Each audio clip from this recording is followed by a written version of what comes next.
சாப்பாடு most important. இப்போ நம்மளை அறியாமலேயே ஓவர் டோஸ் பண்ணிகிட்ருக்கோம் ஃபுட்.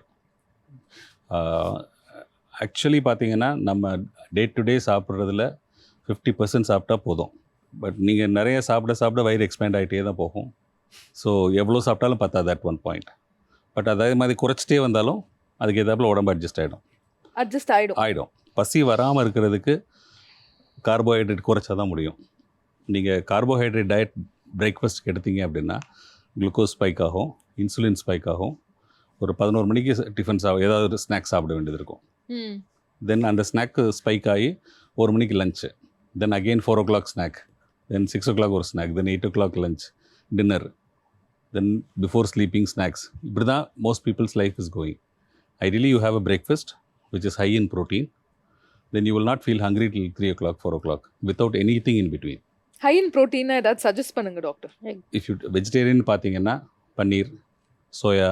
நான் வெஜிடேரியன் நிறைய options. You take any kind of meat, vegetables, egg. If you can take egg, any amount of egg, if you eat let's say 3 eggs, 4 eggs in the morning, 3 மணி வரைக்கும் பசியே இருக்காது. Okay ஏன்னா glucose spike ஆகாது, okay wait குறைஞ்சிடும்.